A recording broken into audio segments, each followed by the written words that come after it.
Kokori ke ho whamoa he tau mawa whanua ka mai ngahi tau whatako do te. O ku whawhatapo atu pa me kua whamai, tau ngata e te au whai tō mama anka e tā whainga maari koni. Ke whahoka tā mō proklama ko ia. Tu whunga whanua alo au ki he wikeni aia ko iheni pia mō palofesa toke tā. Se se o lakatani ke ma whahoka ate tā proklama ko ia ki he wikeni. Pia mai whatawangi pia kuongo le rea tupe proklama ke te ngotō pia pini. Lama ke mō moi mai. I he proklama ko ia o e ahoni. Taim tatau pe ko fia ke tai re palofisa i he laine kuma i he ni pe mi he kenpela mananga ko ia lo au kenpela ai ia kuma i he nei po professor tre ta sesio laftan. Malo tau mau e ahoni professor pe malo e ngā welahi pe mi kenpela na mo hak ke family professor pe mo ngā au pa ko ina. Alo bito uha wawalahi pe ko whawhika i pe i he ausia ai pongpong ko ni hen ko o statolo me tatolu e mananga ken whamalo lahi pe ia ko whawhika ia i ke malawa o mao ai mo ui pe whamalo pe i ofa ko ia pe ko whamalo malo ati pe i he talamau mua Tea ke hoko atu a e kau polokalama, tu whunga whanua alo au, pe au kou whangatapu heni ki e kere tupu au e kakai. Ke matakari nana wala, wanau tolu a Kempelani o kou whawa atu me ai. O kou whaturo atu ke taine princess ko la atu whipeka tu mai mo. E ke kau whanua, ki he whare a matapure, ke kau takilotu, Tala whakaurahi tuma ke Australia ke tistu i halangingie. Pea moe kāinga i kāhinehen ki o maupare mia Anthony Albanese pa mohono pure anga. Pea o kourerei pe e uho i wabaulai, pea mo Luciane moe whamiri, whanau, whamapuna, pe foki ki e whaifatongia alo au me eni, o ku ikai pupo waka kai whai kakao. Pea koe kaurea tuna. Eu whafoke atu kia te koe, o ku mau kei moko pe e ue wawarahi, kai whafoke atu ke hoko atu ai ta porokalama. Malo pito professor pa ko pamalo atu he lawa ke kamatagoia porokalama ku lere te me anoko toa pe me university lo au kenpelan. Koe ahoni foki, koe ta porokalama whaosin, pe ta hoko atu ki he whahoko koe e whiriwhare area i wiki kahau. La go mauinga ia foke proklama ko ni ke o atu ke te koe konga hono o proklama ke lava o whahawakai ko hai ho wakai ko ia ki he kau kandidate ko me wahenga tawhitu amana ki ke nau wei pā ko i he topleru ki ke ka o benengo ko e whiri ko e mea ia ai ka kai he wahenga ka kumahu inga pe ko ngā iho o tauke pe mo ilo pe mo ngā we ko ke whai ni university alo au ke lawa ke o mai hata timi ke koe timi whaanganga ia i he amanaki ko ia ke whae whiriwhare area ko hai o kukue wakai ki ai i he ngahi makatuunga na ke o mai ke kakai ia ku o kutotono ke ia i na whainga maari ki whare area. Kake, koe ki mu ai ko loto pe ke taki tā no mo ke isiu koe ni ta whakene isiu ku lawa ke mao me he ngahi wahenga palaparema ko ia o e paanga whawahenga. Peki ngata hene palaparema tai mau e tai mini i. Hono ngahi lipo ti ngahi winga pehe. Ka aku hoko ai paanga whawahenga ko palaparema ia ki he lau ai ni i me ngahi wahenga ki tai mi ko ni tata whitera ni au mai ko ni ki tai mi whai koe. Whiri ka te utuko atu ka te koe koe haho wakai ki he tūma kui ai koe tau paanga whawahenga. Tamono lao mga himea pehe. Malobi to wabaulai ko e Destiny, turn it down and be quiet. Ko au mai koe ki he wiki koe ia hange ko whakarea ko ta wiki whakaosieni te tala noa ai ko ngā koe ki whatongia te mo ua kai e tūsi te wika una ta mei lawa peke te whatapo tala noa ka e o atu ai mo e ta fotu e ta toko ta fitu ka koe hange ko whalanga tala noa Na ua mai ke he wikendi, pia whakatoka ngā ia e ua i wawa ulahi ko te whito i ka veinga ia o kuwhai ai e whekuki mo e tālanga tuku kehe ngā i ka veinga kehe o kuwhai ai e tau aki tālanga pe ia i he mitia whasostere pia mo e ngahi mitia lalahi a tau tolu me tonga mo muri. Ka koe ka veinga ia ko whatoka ngā ia ia mei he ngahi vāhenga mo ki nau tolu kotoa ko uhanga mui mui i mai. Wa mai ki ahoni ko ka veinga ana ko ke hanga tuku mai. O ku whai ai tālanga ia he mei mei vāhenga kotoa pe pia mei mei ko kau kanditeiti kotoa pe kuia e nau tala noa ki ai. Tuku ke kau whafofonga lolotonga o kuai pe nau whamatala mo nau tolu ki ai. Ka mei mei o hake pe whakaluku wha o kou pehe koe te whitoi issue, porque te whitoi ka veinga ia o e tālanga o e whiri koe ni. Koe main issue ia, Koe no whaparangi. Koe vāhenga, koe paanga whakavāhenga, o no whare ai. Koe paanga whakavāhenga. Kau ki lawe ke mea koe ni e uho i Nā ta whaporo kalama ki mua i he tau e ne whiha talo e takamata. Moi ku whaahanga o hake ai kai ke utui ki hono vahe ai paanga ke kau whafofonga ke nau o muina ke honau ngahi vahenga.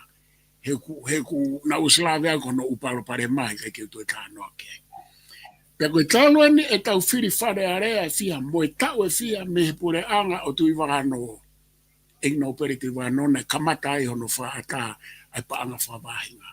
Mo e kau wālau pe, mo e whelau waki pe, o si ai mo kau whawafonga, ko nau tō he whiri e whiha, ko inga ko whelau waki mo loto mamahi, ai kakai o wāhenga, i kai ke mahino pe mau ai paanga whavahenga. Sai, ko to e kaweinga te whito ia o e whiri koe ni. Koe hai inga, ko uhinga koe ko whamatala pen, ko mea koe ki hono o si whakaata. Patau tala noa mo tau whakakaukau i ha mea ke whai aki. Neongo koe ke utu iau ke wahe paanga, ka aku whai e wahe paanga. Sai te uwhenga ke utala noa, ha whainga whakakaukau, kai ke tawe teke whai mea koe hai taimini koe ka no taimi to ton sai. Kau whenga ke whakarea pe hepe. Koe ha mea o tau palopare mai he paanga whavahenga. Pea o kutoi kau ia he ka venga te fito o e campaign ko ni o ahoni ke wika. Ku tari ko ke au no au pito. Ko hinga ku te kai ke loto ha kabineti, te ke loto ha whare area ke nau hanga wha o halao whaanga ki anga no vahe vahe. He ko taimi ko te nau wha wai halao whaanga pea pasi me ne afio ka pasi. Pe mafuri rewa ngahi vāhenga o ka mataro ke tau tala noa i he ngahi kō sirio o kunau i he malu malu o e lao. O kui kai ko e lao whakakau kaha pe o kunau resi sita ki ai whakapisnisi, po koe ai whaka non-profit e pure anga. Ka koe nau kō sirio o makatu unga he lao me he whare area. Mohono koni stu tone ke whakarerea. Pe te tau mafuri rewa ka pau e whakahoko ia. Furi rewa o kamata ke tau ngā aue, pia ngā aue pure whawhae me ofisa kolo, pia mo ena ofisi, whataha me whawhonga ke whakalere ai ko sirio, pe koe council hono ui he ni, ai a koe tau ngā aue a koe ke pure anga whawhae, pure anga whakakolo, pure ano whainga whakarea. Pia koe mafu ia e taha o e te mokalati. Koe mo ui koe a te mokalati, pe koe mo ui ai constitutional monarchy he keisi ato ngā, e makatuunga ia hano whakotuu ai pure anga pe koe ko sirio, pe koe council, pe koe ano whainga ingoa, whakavahe, pe whakakolo, pe koe hao. Ano whainga whakafotutu. He kusai pure whakavahe me whisakolo na whakotuu ia e tau whahau tupo uruaki, ai ako hono whakavahe pe ia. Koe toi penge tau hanga whakalaoi, koe uinga kai whakalere me iai, pe si rewa e whelawaki ai vāhenga, whelawaki ai ko sirio, pe koe vāhenga, pe koe kakai, mo e whakafofonga. He koe au whangatuku kau whenke whangaosi e ue waulahi. E pure e whakafofonga ia ke he sirini. I he tuku he taimini. I au whangatuku, whatonga i whoirea, i he au whangatuku e pure pe ai whakafofonga. Ko hea uhinga.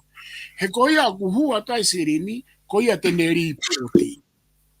Nengo tene ai e ko sirio, kei pure pe ia. Ko hea uhinga, he koia o kune o atu, koia o kune report ke wharearea. Pea koe tā, te kikia. Ke ne hanga pure i ai anga koe hae whatongia o i whaafofonga, koe hae whatongia pure whaawahe mo ofisa kolo mo ena office. Tupunga koe i he ne hoko mai koe ni. O kauia i kawe inga te fito o te whiriwhare area koe ni. Pea u te eki ke whakalao ki ai. Hei kairewa ke o hanga whakakau ai tālanga ai. Moi whela wake ai ki he e ku whiri koe ni, pe ko e ta whiri, pe ko e whiri koe ni, pou mai ka ulo au mei tonga mo Nusila, ki he e ku risi koe ni, pe ko e ta risi wa manake i tuku atu. Hei kai te whakakau ai e whela wake i he wāhenga, i he paanga wha wāhenga. E ko uinga koe ha, te eki kia halao ke ne hanga o ai ke whaingo fua e tau kānoa. E hao whangatuku pe e kei pure pe whafofonga. Ko ia ai, ku mei tatau katoa ai uwahenga ia he whikau aku mai paanga whawahenga. Hei kai ke omia e au ki he e kurisi koe ni e o atu. Mahalo, koe kau whafofonga koe, kau kandidate na hua whafofonga. Mo ofa mai kou kore atu, mo e kabineti ka hoko mai.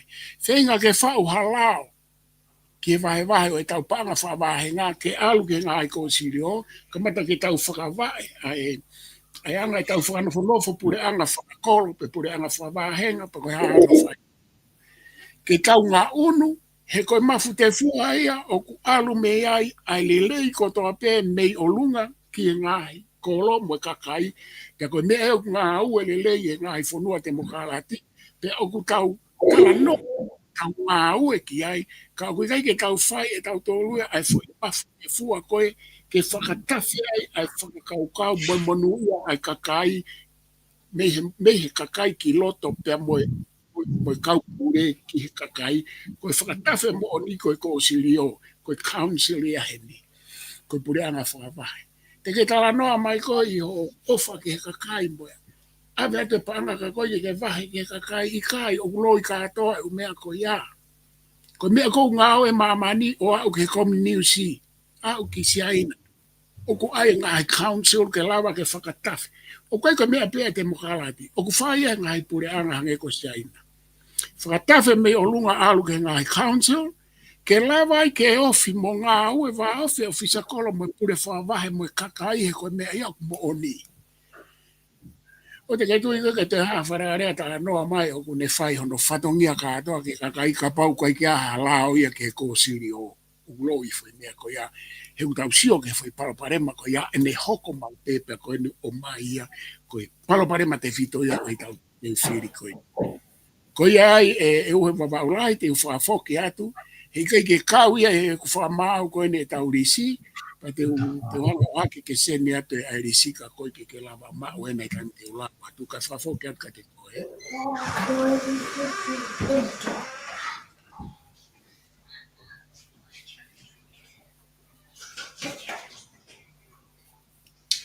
E malo pito e profesa ko ku fok mai ka te ko nga ko e konga ko ni fok fai kai e fatana pa mo na pito ai fakau ko ia o ku kamata aki i he ahoni e proklama ai tala no ko ke pala pare ma ko ia o e pa fa wa henga hange ko ia ku ke tala no ki ai ke fa halao ke lava o fale le ia ki ai pa fa wa henga pe lava ke tau mo vai ke unu pa fa wa henga hanga tonu pe ke kosi di o kai ata o kulahe pito profesa ka o fa fonga ia i he lolo tongani pe mo ka quantity o na quantity he lolo tongani o kuna po na tolu ia ke ata ke na tolu ka lava ke hanga tonu pe pa anga ia ki he kosi di o ngahi wahinga pe ko e kosi di fo ka kolo po ha no o alu ia ki ai ke na toki fai ake na tolu ngahi fia ma viviri ko e wahinga ka tukuange ka fo fonga ke na ata ko wotu i mahalo ko nga wela ia ke fai pe ko e ta hafo ke me poko webe ni hia ko ke na fe ma wahe na tolu me pa wahe nga he kaurere i fuge ka na tolu pa fes ko nga ke nga ko to pe ko ha o me whafofonga ko nga e sa ia ki ai he whiri hoko o spero ta e wha la he nga we wa he nga kulamba ko nga ko ia ko nga ko hingoa ka la pau e whai ko si dio e ko tu e to e whea ange mo lelei ange ai paanga ko ni ene ataki tu an ko nga he ko ki ha kaunga ki ai o e ka whafofonga na u whahoko be na tala na nga we nga hi uhinga ko na nga we ki ai ka ko tai ni mi foki profesa o kulotonga ko ku ki na tolu o ko nga hi wahenga o ku nga lelei ake paanga ko nga hi wahenga o ku ABP ia tufa holo ke u kolona to ta faiteri nga we ak ko nga ni o ko sio ko ki ai o hange fa o vai ai ka kantidate ni I na tala mai ko na wahenga ko panga wahenga ko ai me ma o pe ia e fanki kulu o kuna fa ma o na whatever o ave na inasi ni ai ko tona fanki family ko tau pe he o masiva mo fa ofa na ton ke aunga fanki panga ke tokoni ina tolu o se ta o e fa te ke fa te ke na ka na tolu ia he mau inasi he panga wahenga me fa pe ki nga o fa community me fanki me pe he me langa te ki me fa fe mai fa fonga ke tai me o fa nga ta ai mo pare ma ko e ta panga fa wahenga e professor ia koe karana mo onia e ua wawalahi, a pa koe uhinga foki ki ai, ko uhinga he koe kai ke i he malu o e lao, he kai ke pe ia, ka whau halao, pe a whakarere ai ko siri o e malu e lao, e o se ai palopare ma. Kai hange koe lao, kai osi iai ai fo I whaunga, pe osi iai hono lao, pe a hange koe whamatala koe na kau whafofonga lolotonga pe koe kau kandidate. Ke ua toi o mia koe fo I kavenga ke whaifatongia ai whafofonga. E koe hange koe ni, o kui kai ko ha mea ia o ku whahano tālanga I hen ko inga ko se ai whoke ngai vai whaka council, whaka ko siri o ia heni. I he malu e lao, pa koe ai nau ngai ko ni stutone, pea koe rewa mai tu uni ai lao ia ke nau ngau ia ke paanga ko ia. Ki e ngai kapa ke o e whakawāhenga he ni. O kai ke ne hanga makupuse mea kotoa, he ko kei whakotu pe me ngai non-profit ia kakai, ke mea ke iu poti. Oa te kau amanaki e solo vai e tau parapare ma whawāhenga he kui kai ko hasiri lahi, ko I whaakilu. Whaakilu riunga taha fitu. O ku mei ono miliona he tau. Riunga ono miliona, riunga akia ai tau e whaa. E tau sio ke paanga ko ia. Ko paanga lahi, ka o kui kai ko paanga lahi, he koe whaakilu pe. Koe kai mi koe mea o mahu inga. Mahu inga ulua ki. He kai kene lawa solo vai paloparema kotoa. Ka koe anga o whakakaukau o pure anga mo lao ko no tau mua e taha ke whakasii ai palopare ma minimize ai problems. He kai ke tau lava, koe u palopare mai a he kai ke lava ia ta ofi au pito. Ka koe mea mahu inga ia ke whai mo whakahoko. He koe tau pehe. Kau whawhawhanga koe ne hu. O kou e atu. Pea moha kabineti moha pare mia. O ofa mai he fofonga o kakai. Mo fofonga e tau whanau, mo fofonga e tau parapare ma, ke whai mo whau halao.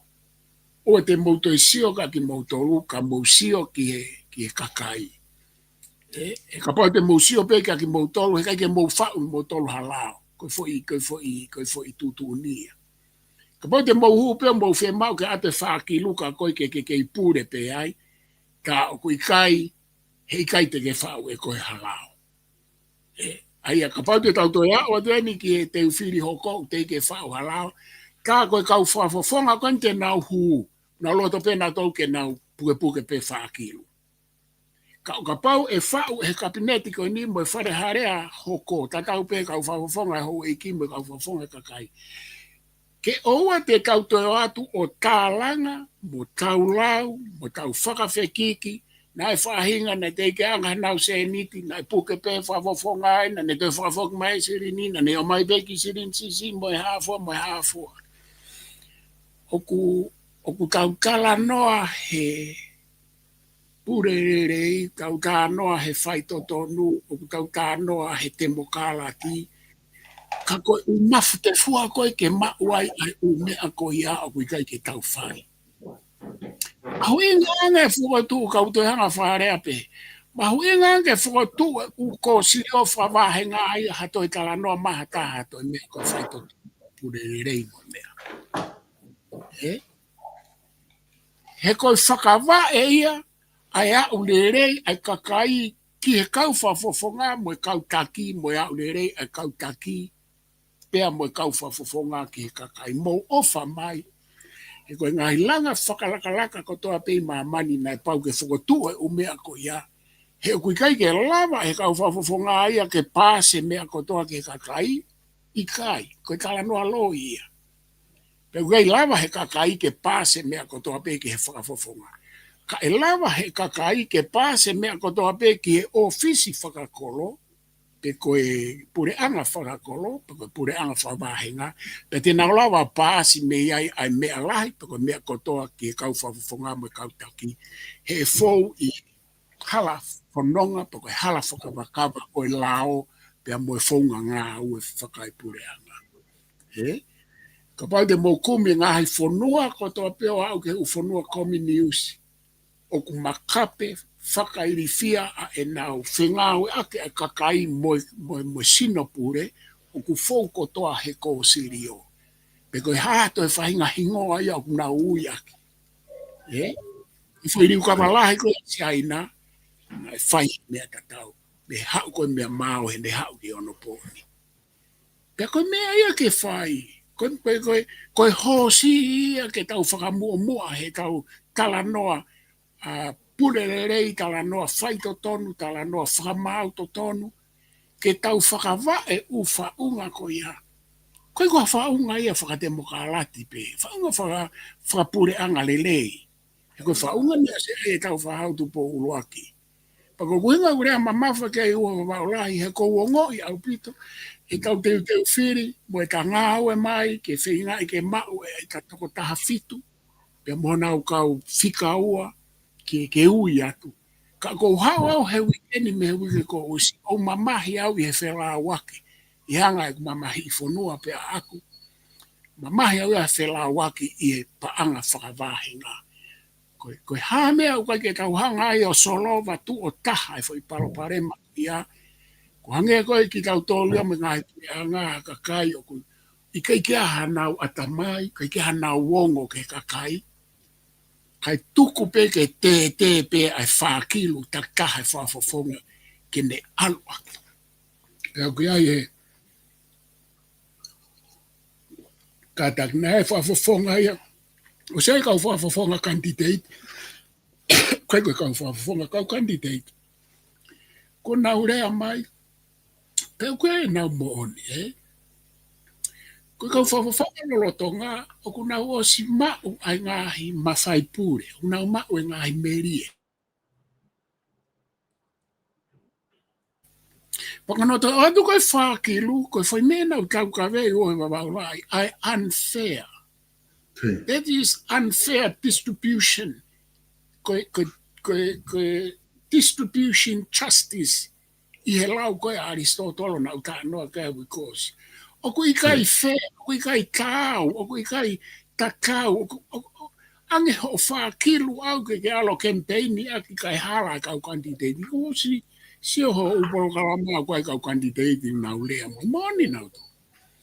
Sai, ko ki motoru koe te mohu, mohanga tao fi ke whau halao ke tuko e foi, unfair distribution ko ya wealth ga tanga ta philosopher politiki ko John Rawls na ne to tala noa ke mea ko ya pa ku humare was wala des na la vega ko si o ne o mai foi mea ko corrective justice ka pa ku distribute unjustly I wealth fakatonu tonu corrective justice pa ko fakatonu tonu when you ko ga no at ki ai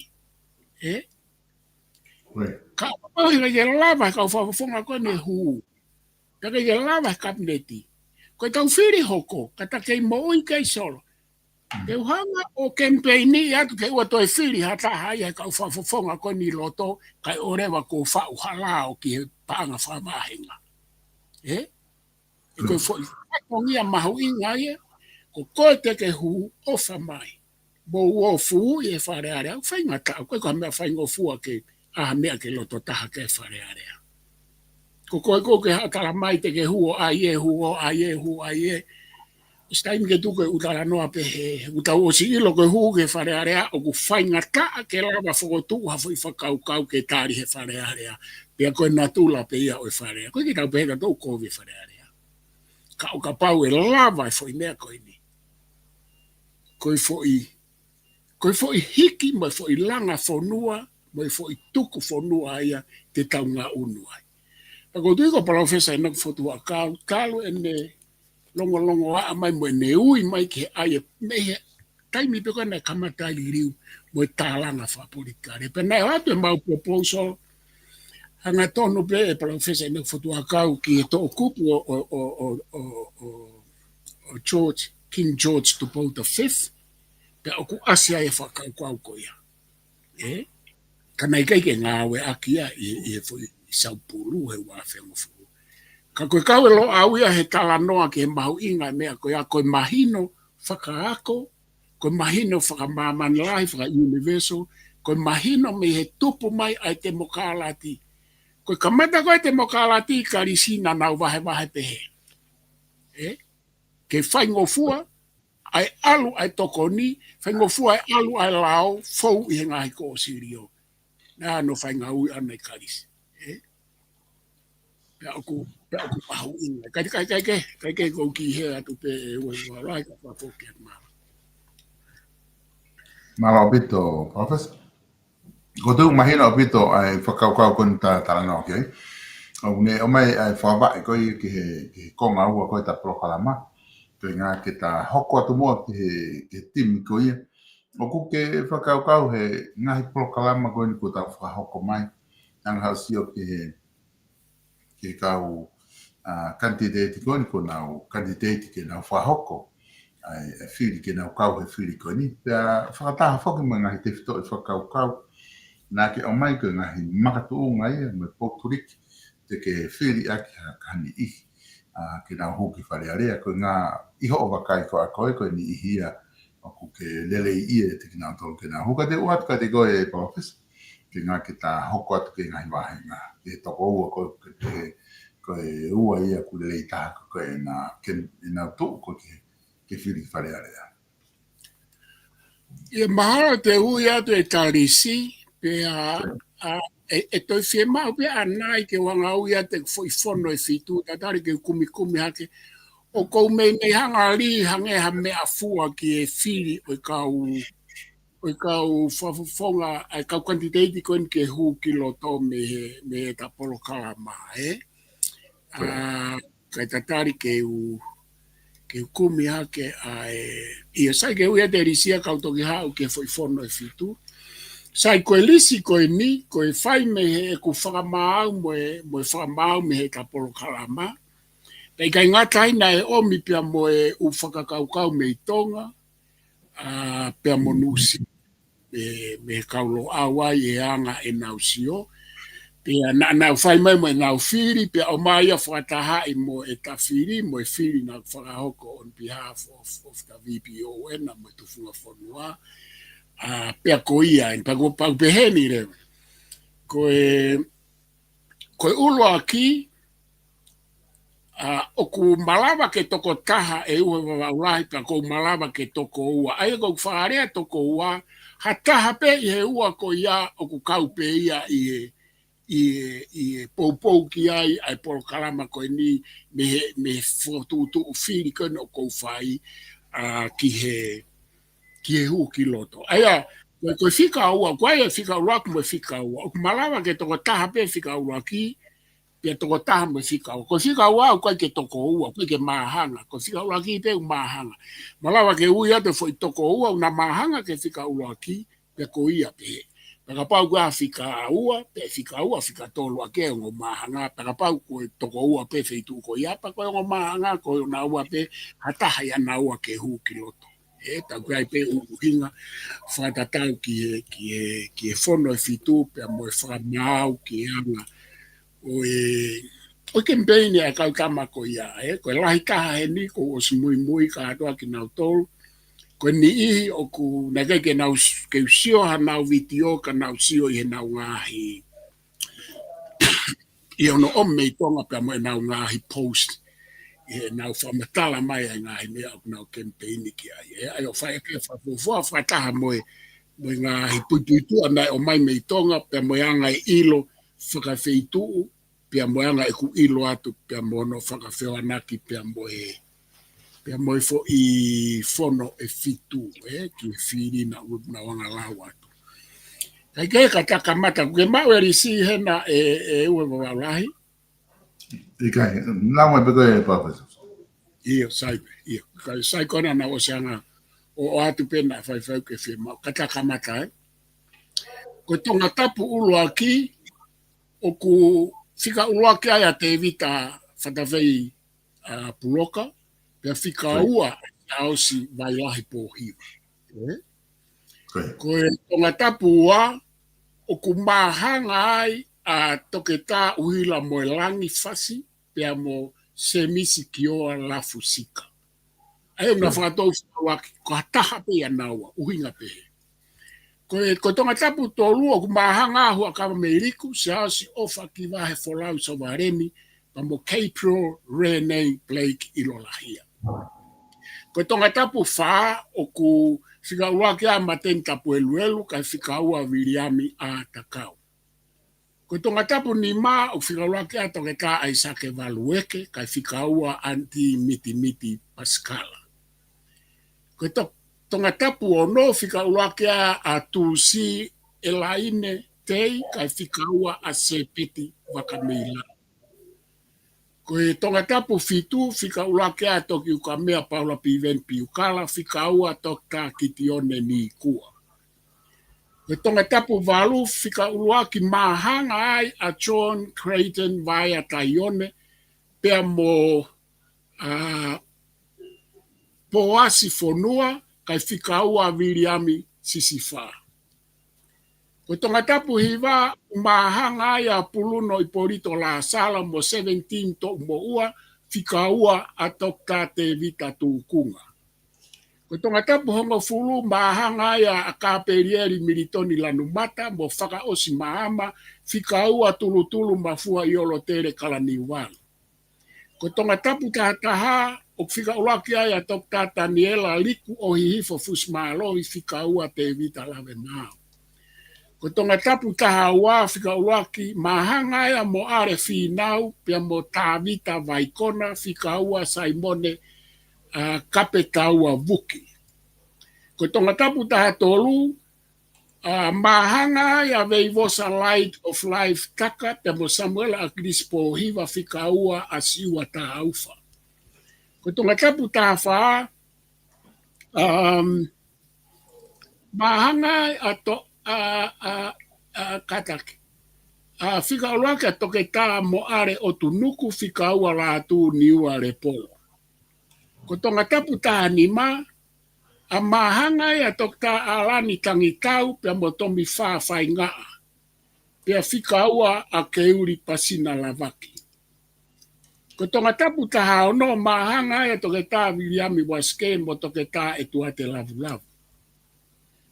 Tonga tapu taha fitu uluaki ai a wahatau me whihui kai whika ua alatai whaingata tangimana. Koe ne ngata anga ia ai lisi uho wa rai mo mo tolo mo tonga mea mai kai whakawhoke ake te koe. Malo pito Professor Godi mahalo ko ni ku ma o mai lisi ko ni. Ai hange ko mea kona ke hanga o mai ko ni ihi I he kau ngahi wahenga ko ni na mahanga ben I wai mahanga me ulaki mai ua pe ai ni mahanga pe ka ke te haua ku whiunga pe o hoi mahanga ka kuka koe ngahi whiri mo ngahi hingoa koe ngahi wahenga heni o ku maari e pito hange ko wakahi fo ko tatu whiri wabau taha wha Bawa tahanima. Bawa tahanima e whiri koni ku ke o mai. O ku mahangai tagata alani tagatau pia mo tam whapaea. Pia whika ua rewa a keuri pasina lavaki. O ke asi hene hingoa koe e whawhonga lotonga. O ku interesting apito ai mahenga koe ni he whiri koe mo mai. Koe ko ti ma ko te nga koe ngahi wahenga. O ku me koe kau whawhonga pe koe na whawhonga ulua ki he tauni.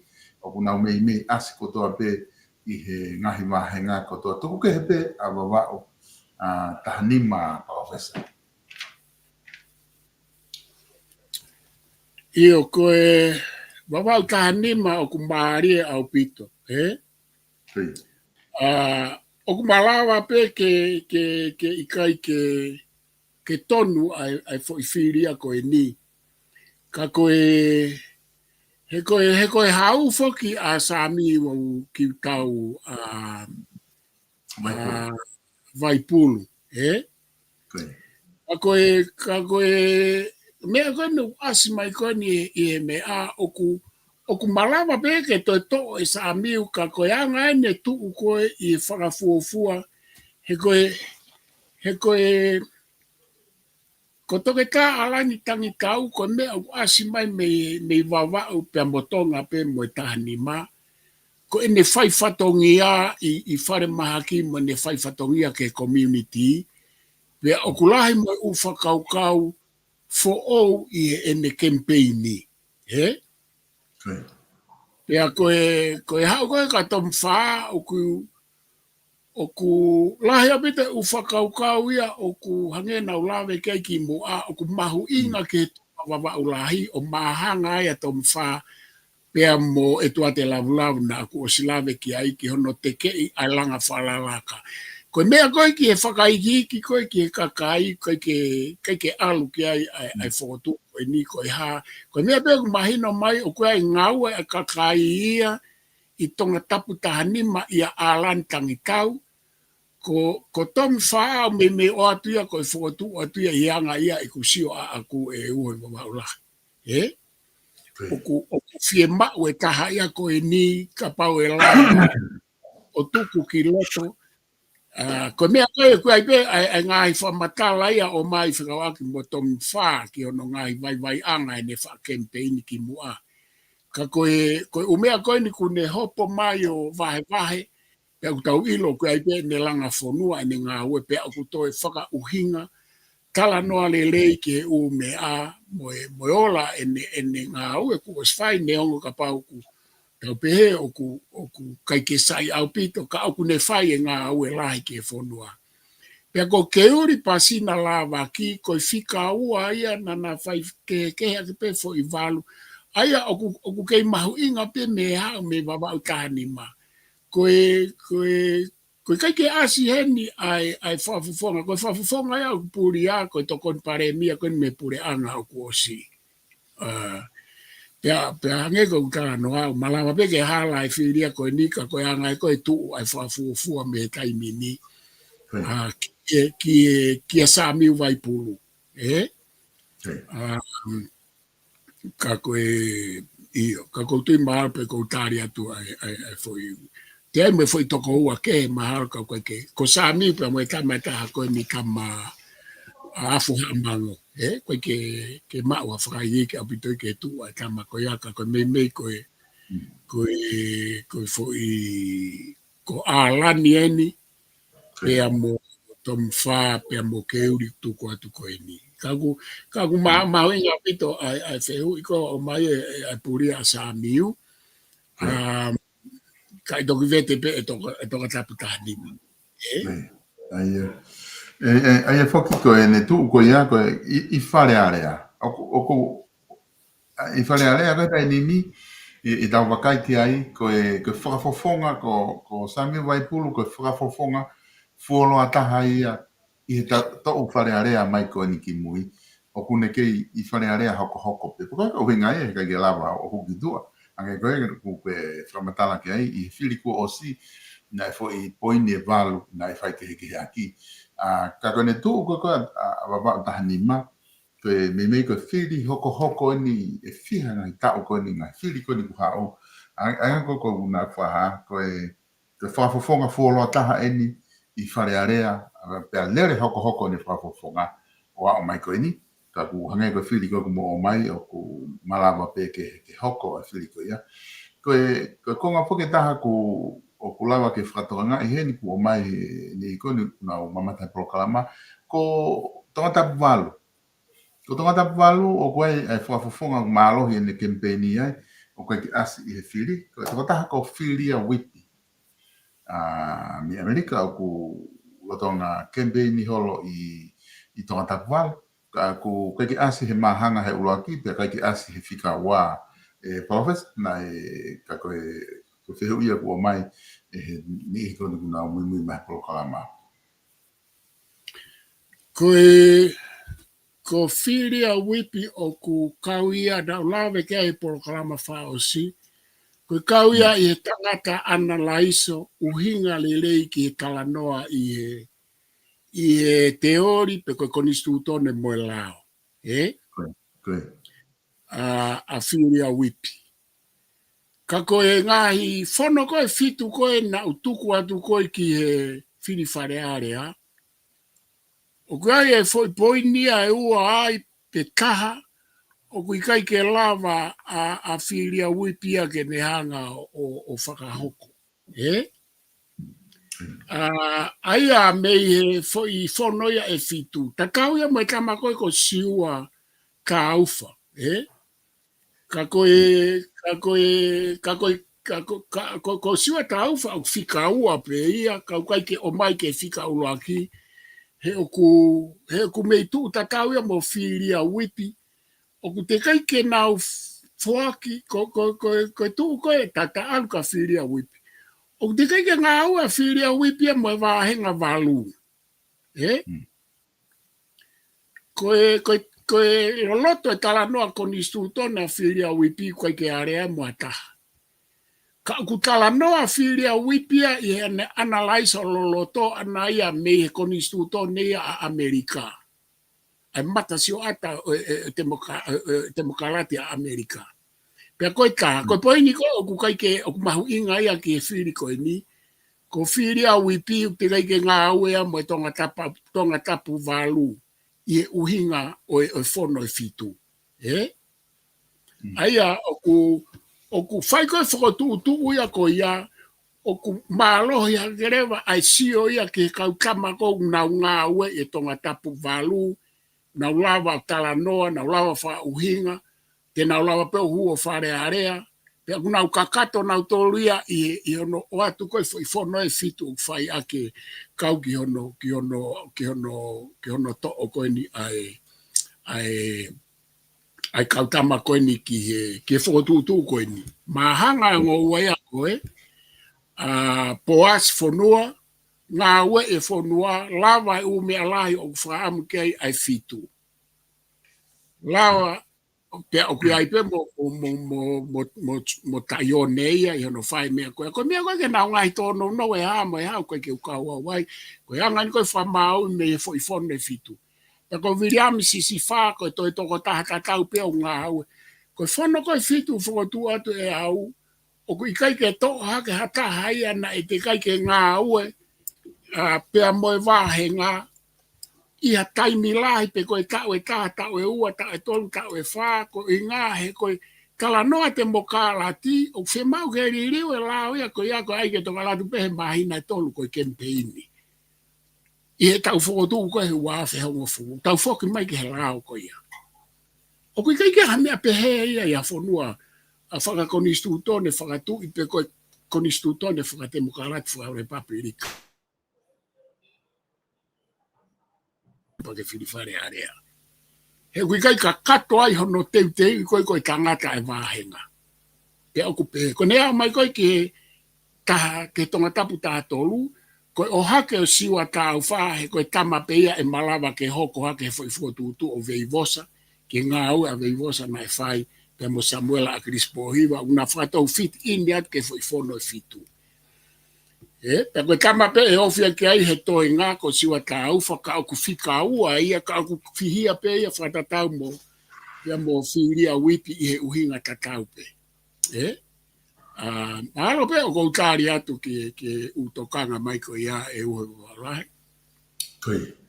Ko mea ia ki whiri pe ia vahenga waluka koe anga nei huria e au whatatau ke whono fitu. Pea mo sio koe ni bea. Pea mo sio mai mo usio me i tonga. Fai mai o fotu me i tonga, o koe ke foi toko ua me i tonga, o koe ke na o mai e nawa whiria uipi. Kau koe ke uhinga ia, ai foi whamaa popo koe. Ni toi uhinga pe nia me whamaa popo, o mai e na foi sio, pea toi o atu rewa pea mo e whamaa popo koe a aku. Kau kumalapa pe ke mauhala koto.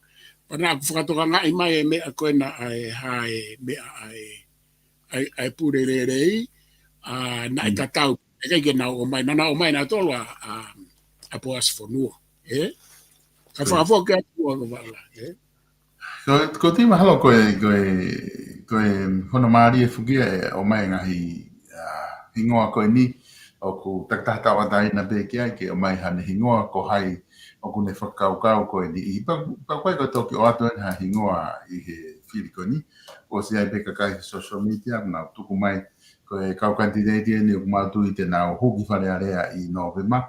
Ka tau si ilo pe tato palofesa ko e o ata ngā hingoa ko e ni ka aku whatongia ia ngahi wāhenga ke nau hanga o whahoko ai whiriko ia ki Novema. Koe ta hainu ni o mai whehui.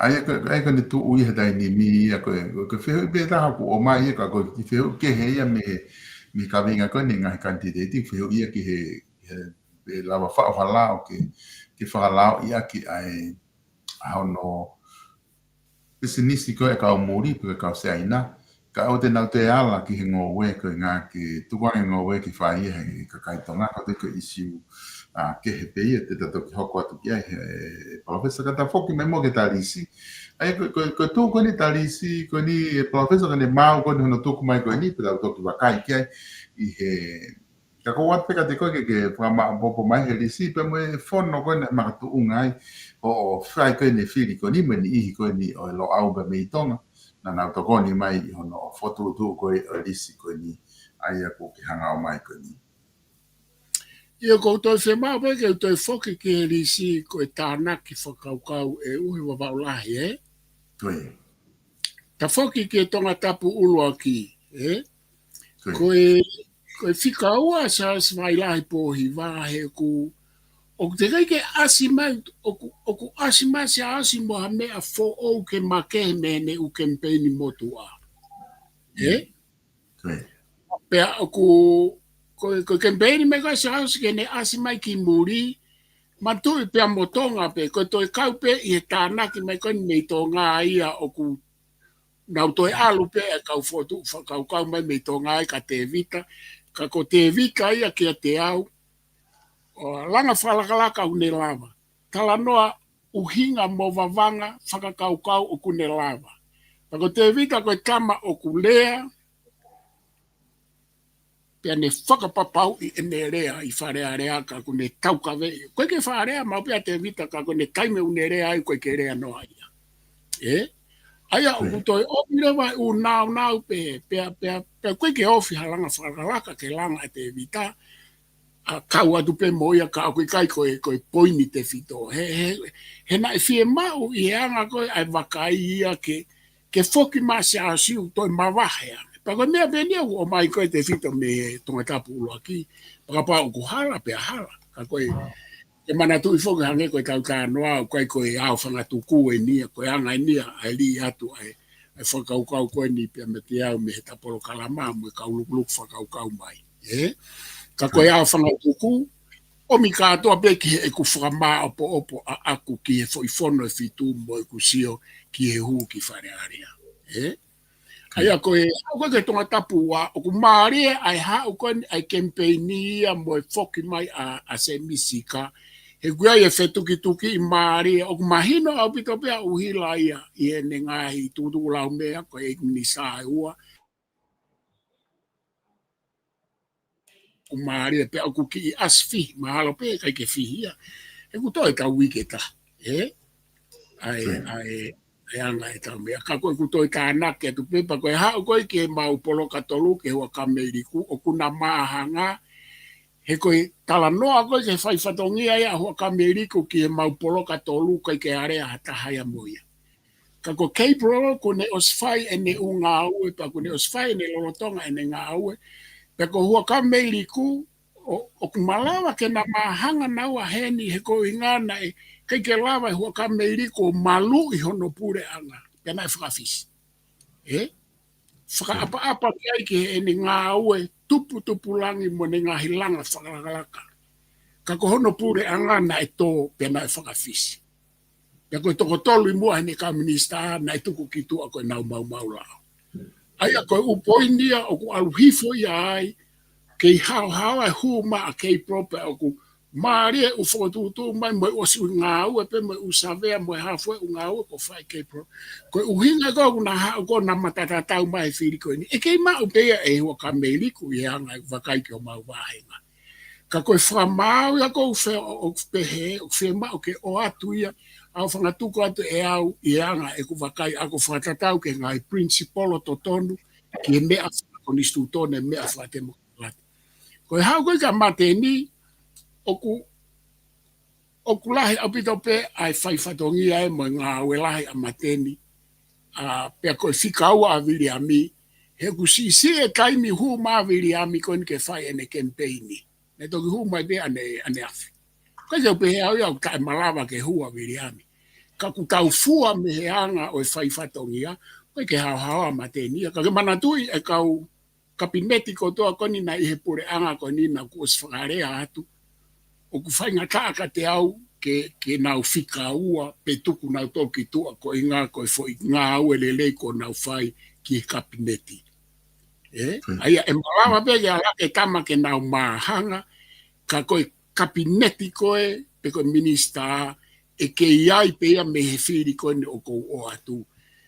Nau ngahi tuku lau mea ka nuku oku o hake nau ngahi tō no ai hange koe ake koe me kau koe wāhenga mo whafonga ko tua pe kala noa ai paanga whawahenga o tatau katoa u whafonga ai koe uhinga koe ke omi fui whamau e koe ake mea koe ni whai ake be whamau ki campaign tau tā koe ngai pui tua o ku ala mau o mai me ngahi me ngahi whaitu mo mai me tō koe ka ai sake ake walu e ke ko anti miti paskala toki ki tau tolu wha toki aluhake ka me ka whai ne ngahi ngā ue ke wahenga ka koe tau sio koe ke ngahi tukutuku lau mea ai sake o ku kei whika uraku pia ai sake wahenga koe apa koe angai e tari mai ai ni I me wahenga koe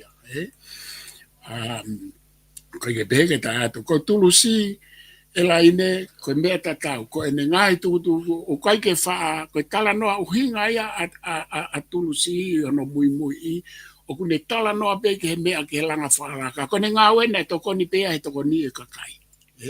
No fo pe ia ai ni e kakai whewhine mo mea, pia koe angai koe tuu koe e sio ai tonga tapu ono o nau kei sio kumau inga.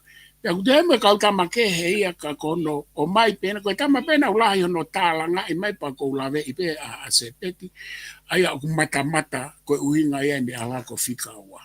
O kutoe toko lahi to ngā ia, I kai ke nau huka ato mai, pe koe ke siatau koe a ke whakatatau, ke na mahanga mai mo tulusi e anga tu o tonga tapu ono, malawa pe ke uhala. Koe tau hau koe ke tonga tapu fitu, o ku fihi au pito ia, ka koe fo I a whangatuku koe na o ku whai aki pēne fo I tukutuku lau mea ka tukiu ka mea no whakamau e ne ngā au e whakakabineti o kia ngai tālanga ia ngai isiu ke ha mo ha I lere koe ne ai whiri kai ke ne hanga ea o to o ai u mea ia ko o situku mai e tokiu ka mea ke kabineti mo I whonua. Pea koe tuku koe ai whikaua ko toke tā kiti o ne kua nei heni, o kai ke uhinga ko ko ai me heni, o slahi pe mo ne unga aue, Pe aku ne malawa e ia ke hu ia whainga tawhaaki i e whawhawhangam. Pe aku tala noa lelei, pe ana e o singa au e mai pe. Ka koe whika au a koe au me toko tatawa ki ti one mo whiria mo siwa ta aufa.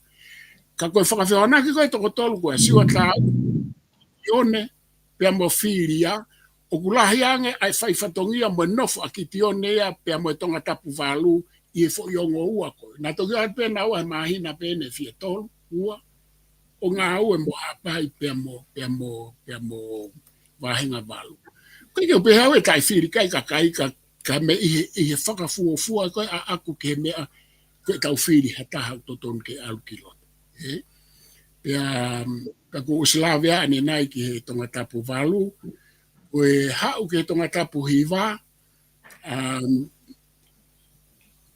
O ku maari, o kai ke sio au au lahi ai fu poupoua pea mei tataka motonga, pea mo fu a motu, koe ongo vāhenga lahi ete.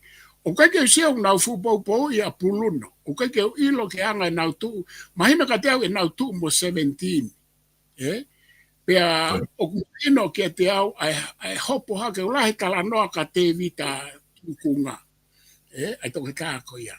Sai.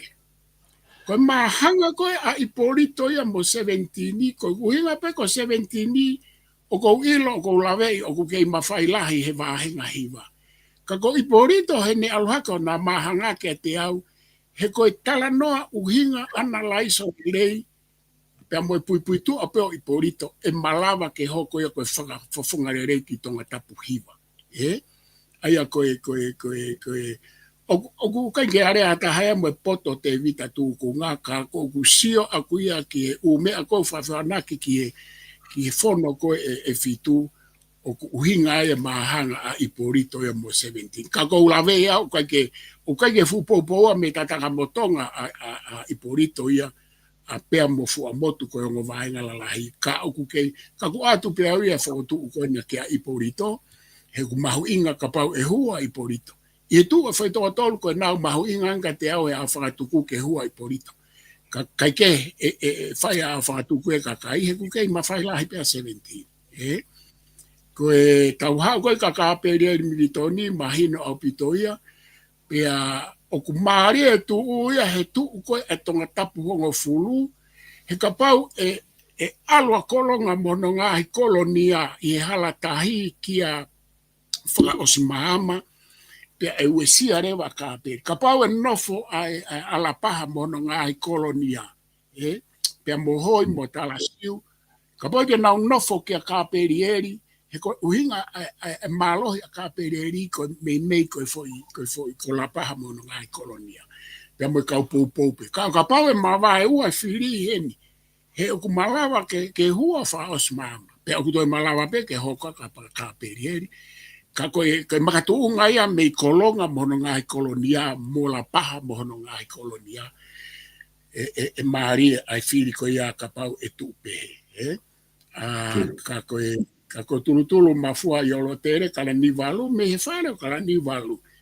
Ka ko ka periere, foki ka perieri ia pe mei he kau whare wha me tu i loloko. Pea kou whatoa ngai rewa e au ke heange ai pe hena patoa ka perieria ki muapa ku kai ke toi campaign dia ke patoa ka ku malo ile vai ku sio ke campaign i faka kauhala utaia ki ka perieri he koe hopo ma ka perieria ko tongo ko fafofonga ia ko kauia i kau matapure e fare fa pe me he tu ilolo ko vai ko e kauhala uta tu ilolo tu matahau tu amanave pe mo tu italau ko na vai pa mahu inga apito xio ko na to fra ke mai o teke mai ko ka perieri ko ha ko ke e malava pe ke fi ai tu ataniela ia me e ua pe mo te vita la ma manto fo ko te vita la ma ai fra fofonga pure anga mai me e ua i e taulere mai ko ni pa ko ne se ka wa va ofa na mo ka kai me ka ofisa kolo mo pure fa vai malava pe ke maria ai fili ka uta o sila ta autoria ai tu la mea fa kabineti pe ki mo ape ai a Daniela i ta kala no fili ko Koe hau koe ki tahaua ko mo are, oku kei maari e pe foi kau pe au o mo are, ka oku alake ai kau kama koe na koe, ko tāwita pia mei, ai ko mo are mei pangai, mei rifuka, koe ngahi wāhenga lalahia o he tonga tapu tahaua. Ia koe, ko tāwita vai ko nā ia mei uiha, pia ko Simone kape tau a wuki pia mei Feremea. Feremea pe pia, koe ngahi foi wāhenga lalahia. Aia oku maari e ka ku wheka mai hu mai a tāwite, i kai ngata pe me ka wai uiha, ka koe toi hau me irifuka, Ka oku kei tuu pe, aia te tautoki vete pe i ahua noa, Koe, o silawe atu au ia ki he tātolu, o silawe atu ki he tāwha, o te ai mai tamai e kaha ko oku whaka osi tō pui, me he taha whaaka koe uhinga o koe kai ke maulelei ki ai koe fwoi toko ua pena na o maulelei hono kumi ai u whamatala pia moeanga e na campaigni. Mahino apita toke tā mo are o tunu. Ko toke tā mo are o nuku koe ko hatama u whaarea, u whaakalanga. Ka koe toke tā ko ulawei pia u loloto apita ne u whakaukau ke mea. Pia ko lātu, ko mau aku ke ilo ke umea ko campaign ya lātu, ko tō pui ka pana o mau au, pia moe mau kau kama mei tonga ha mea kia tō pui, ka koe foi o hake pēna koe o ku whikui ngai whika ua a lātu, pa ku toi sai pe umea eo. Au sia fo ke whamatala a lātu, ke ne tala noa ke ne patsete masiva, te rei ke usio ke whakaikiki. Ka ku malawa ala tu ke hua whare. Koe hau koe ki e tāni mana ko slawe au ki ai, pia koe hau ke taha o no, oku whihi au pito pe ai whiria ai o ngoua koe ni, ka pau nei te aha taha ke toko tolu, ka koe o ngotamai koe ni na ngā ue lahi au pito, tālanga lelei lo ua, ngā ue lahi ki wawau ka haono, o koe ke ula wā fua ai ngā ue a viriami pia mo lavu i he tapa ko toa pe. Eight minister lo ua. Koe taha fitu pe ena, koe toa taha, koe kei tu pe ia wā tau, Ka kuiai ai u whamatala whika aku mo wā tau, ka koe ke uwhi mau ke whakahuma ia ai koe ni, i tuu he taimini ka koe whiwhine pena ku asi mai oku hoko hake i heanga o tuu aniwa. Ka koe ia pe ua wawarahi ko kutoi ki hanga pe o hulu atu ke mahino pe uhinga na e whai ai fo tuu koe na. Ke toi ki ka anake atu pe ke kau mamata. Pe mo kau whafufo au mea mai.